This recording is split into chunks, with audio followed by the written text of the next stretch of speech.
आज आम डाल मखनी शिखा एथिपाई सामग्री गुड़िक हूँ राजमा ग्रीन मुग सोला डाली बटर अदा रसुण पेस्ट टमाटो प्यूरी छोट कटा होता पियाज कंचा लंका लंका गुंड हलदी गुंड धनिया गुंड लूण। चलतु डाल मखनी प्रस्तुत करनेबा। प्रथमे कुकर रे बटर देबा या को अल्प गरम करनेबा। एबे एथिरे सुखा मसला दे देबा।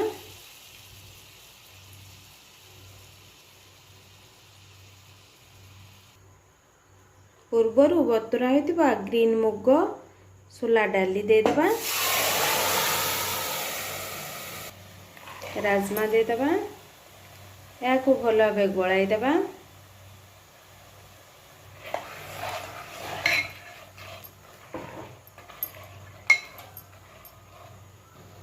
एबे एथिरे आवश्यक मुताबिक पानी दे देबा।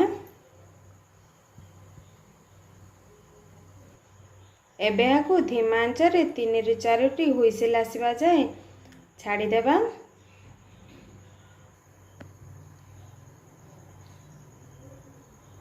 एबे हमर कुकर 4 ରୁ 5 सीटी दे सारसी। याकू ठंडा हवा पई किछि समय छाड़ी देबा। देखंतु डाली हमर भलो भाबे सिझी हो जाईची। याकू हल्का प्रेस कर दबा। एही परि भाबे हल्का प्रेस कर नबा।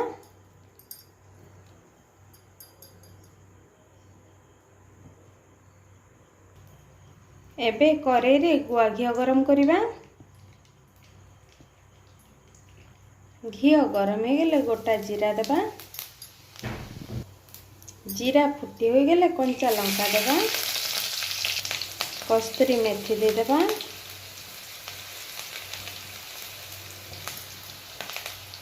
हल्का फ्राए करनेबा। एबे एथिरे कटा होइतिबा पियाज दे देबा। पियाज को भलो भाबे भाजी नेबा। पियाज को लाल करी भाजी नेबा। देखंतु पियाज भलो भाबे भाजी हो गलानी। एथिरे अदा रसुण पेस्ट देबा। मसला को भलो भाबे कषि नेबा। एबे एथिरे स्वाद अनुसार लंका गुंड दे देबा। मसला हमर भलो भाबे कषि हो गलानी। एथिरे टमाटो प्यूरी ऐड करिबा। या को भलो भाबे कषि नेबा।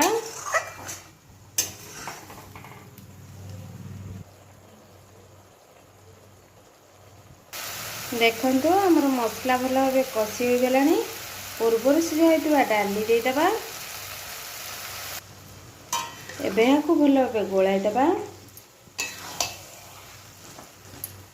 एबे एथिरे आवश्यक मुताबिक पानी दे देबा। एबे या को फुटिबा पई किछि समय छाड़ी देबा।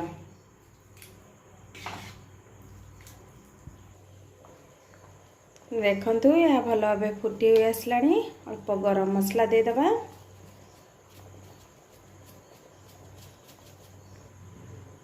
या को भलो भाबे गोलाई देबा।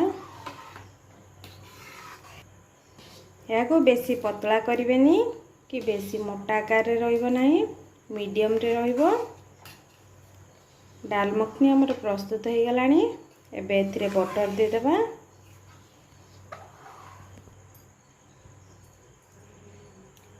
या को गोलाई बाउल को काढी नबा।